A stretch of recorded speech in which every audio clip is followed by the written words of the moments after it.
Now let us look at the next problem. A radioactive nucleus, initial mass number A and atomic number Z, emits 3 alpha particles and 2 positrons. The ratio of number of neutrons to that of protons in the final nucleus will be. Okay, so we have to find out the ratio of number of neutrons to that of number of protons in the final nucleus. Okay, now let us understand what happens in the case of alpha particle emission or alpha decay. In case of alpha decay, if you have number of protons as Z and atomic number is A, then the number of neutrons is A minus Z. Okay, so this is number of protons and this is number of neutrons. In alpha decay, we know that any element having Z and A as atomic number and atomic mass respectively, if it undergoes alpha decay, then its Z reduces by 2 and A reduces by 4. Okay, so this is in the case of alpha decay. Now it is also given that there is a positron emission.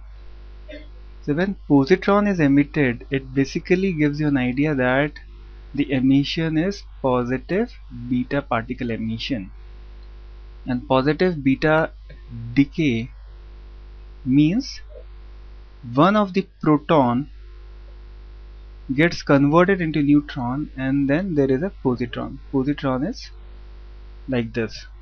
Okay,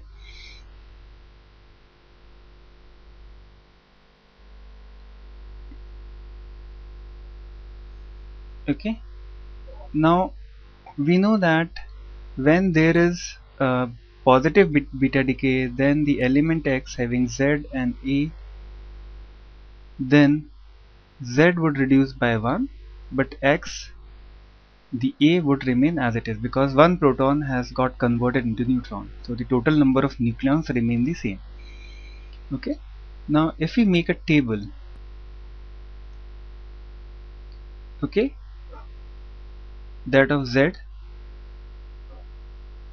that of A and that of A minus Z. So for the first 3 alpha decays, okay, now Z would reduce by 6, 2 into 3, okay, and A would reduce by 12, 4 into 3, okay, therefore A minus Z would be A minus Z minus 6.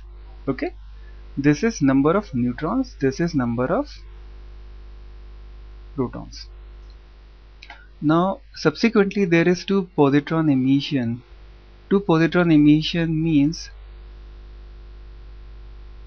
Z would further reduce by 2, so Z minus 6 minus 2 is Z minus 8, and this is not going to change, so this would remain A minus 12.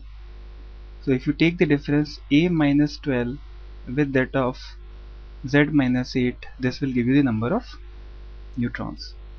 So A minus Z minus 4. So the ratio that we have to find out is A minus Z minus 4 divided by Z minus 8. So option B is correct.